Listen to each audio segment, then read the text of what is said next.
अस्सलामु अलैकुम व रहमतुल्लाहि व बरकातुहू।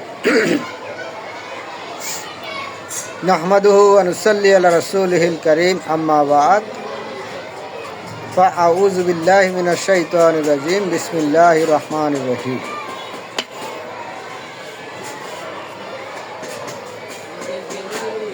सम्मानित प्रिय फेसबुक श्रोतृबृंद ও আমার বন্ধুমহল, পবিত্র কোরআন থেকে আরও একটি আয়াত নিয়ে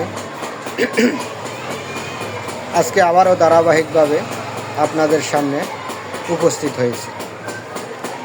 দয়া করে আমাকে এড়িয়ে যাবেন না, আমার কথাগুলো শুনে যান। এতে অন্তত কিছুটা নেক আপনাদের আমলনামায় যুক্ত হবে এবং আমার দায়িত্ব পালন হবে। কারণ আমরা প্রত্যেকেই আল্লাহর পক্ষ থেকে একজন খলিফা বা প্রতিনিধি হিসাবে পরস্পরের কাছে আল্লাহর একত্ববাদের ঘোষণা দেওয়া এবং স্বীকৃতি দেওয়ার দায়িত্ব এবং কর্তব্য আমাদের উপরে ফরজ করা হয়। তাই আমি কথা না বাড়িয়ে আজকের আলোচনার মূল অংশ ওহী নাজিলের ঐতিহাসিক পরিক্রমা সম্পর্কে আলোচনা শুরু করতে যাচ্ছি। আজকের আলোচনায় কলম সম্পর্কে আলোচনা করা হবে। পবিত্র কোরআনে কলম সম্পর্কে কোন আয়াতে কি বলা হয়েছে সে বিষয়ে একটু শুনে যান। কলম সভ্যতার অগ্রযাত্রায় আল্লাহর এক বিস্ময়কর উপহার, জগতের শ্রেষ্ঠ হাতিয়ার। বিসমিল্লাহির রহমানির রহিম। হেরা গুহায় প্রথম ওহীর ধারাবাহিকতায় প্রথম 3টি আয়াতে পড়া, সৃষ্টি এবং আল্লাহর দানশীলতার বর্ণনার পর 4র্থ আয়াতে মহান আল্লাহ এমন একটি জিনিসের শপথ নিয়েছেন এবং উল্লেখ করেছেন যা ছাড়া মানব সভ্যতা আজও অন্ধকারে নিমজ্জিত থাকত। আল্লাহ বলেন, আল্লাযী আল্লামা বিল কালাম।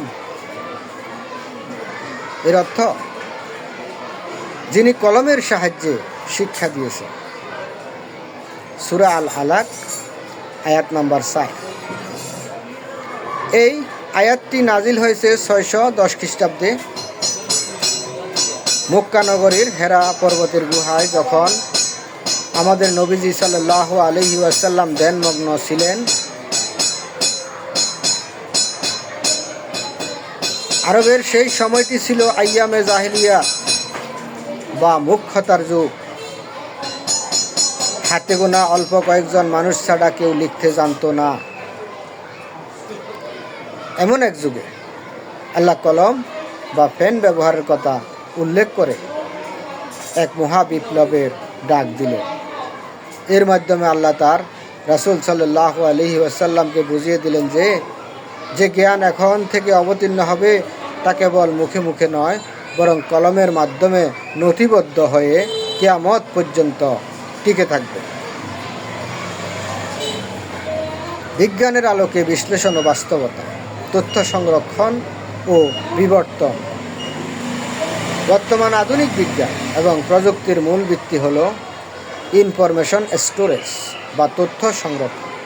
বিজ্ঞান বলে মানুষের বুদ্ধিভিত্তিক অগ্রগতির মূল কারণ হলো তার লিখন পদ্ধতি। মানুষ যা শেখে তা যদি লিখে না রাখত, তবে এক প্রজন্মের অর্জিত জ্ঞান অন্য প্রজন্মের কাছে পৌঁছাত না।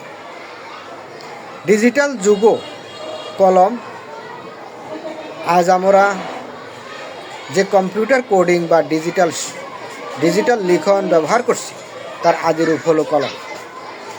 আল্লাহ এই আয়াতে ইঙ্গিত দিয়েছেন যে মানুষের সভ্যতা ও বিজ্ঞানের উৎকর্ষের চাবিকাঠি হলো শিক্ষা এবং তা কলমের মাধ্যমে ধরে রাখা। আমাদের জীবনে এর প্রয়োগ ও আমল, আখলাক। এই আয়াতটি আমরা আমাদের আমলে আখলাকে যেভাবে জীবিত রাখতে পারি। লিখে রাখার গুরুত্ব। রাসূলুল্লাহ সাল্লাল্লাহু আলাইহি ওয়াসাল্লাম বলতেন, জ্ঞানকে পাকড়াও করো লিখে রাখার মাধ্যমে। আমাদের দৈনন্দিন পরিকল্পনা, দিনী শিক্ষা বা যে কোনো গুরুত্বপূর্ণ তথ্য লিখে রাখা একটি ইবাদত। এটি আমাদের কাজে স্বচ্ছতা ও একাগ্রতা আনে। সৎ কাজে কলমের ব্যবহার, কলম বা টাইপিংয়ের মাধ্যমে কোনো সত্য প্রচার করা, ইসলামের কথা লিখে মানুষকে জানানো, এটি বড় একটি সদকা, যেমনটি আমি করতেছি। সততা ও পবিত্রতা। কলম হলো আল্লাহর আমানত। নিজের কলম বা কিবোর্ড দিয়ে কোনো মিথ্যা লেখা, কারো মানহানি করা বা গুজব ছড়ানো থেকে নিজেকে রক্ষা করা আমাদের নৈতিক ও ঈমানি দায়িত্ব। কারণ বিচারের দিন আপনার হাতের লেখা বা আপনার টাইপ করা প্রতিটি শব্দ আপনার আমলনামায় সাক্ষী হিসেবে দাঁড়াবে। বাস্তব উদাহরণ: একটি জাতির উন্নয়ন তখনই ঘটে যখন তারা কলমকে প্রধান অস্ত্র হিসেবে গ্রহণ করে। আপনার জীবনের যে কোনো লক্ষ্যকে কাগজে লিখে রাখুন এবং তা অর্জনে আল্লাহর সাহায্য চান। মনে রাখবেন, পবিত্র কোরআন আজ আমাদের হাতে নির্ভুলভাবে পৌঁছেছে। এর অন্যতম মাধ্যম হলো সাহাবায়ে কেরামদের সেই কলম। পরিশেষে কলম হলো অন্ধকারের বিরুদ্ধে সবচাইতে বড় অস্ত্র। আসুন আমরা কল্যাণকর কিছু লিখি এবং সত্যের সাক্ষী হিসাবে নিজেদের কলমকে ব্যবহার করি। পরবর্তী পোস্টে আমরা আলোচনা করব সূরা আল আলাকের ৫ম আয়াত নিয়ে, যা প্রথম দিনের ওহী নাজিলের পূর্ণতা এবং সমাপনী বাণী। সঙ্গেই থাকুন। আসসালামু আলাইকুম ওয়া রাহমাতুল্লাহি ওয়া বারাকাতুহু। আমার কথাগুলো ভালো লাগলে শেয়ার করে ঈমান ও আমলকে মজবুত করুন। আল্লাহর কথা প্রচার করুন। ধন্যবাদ।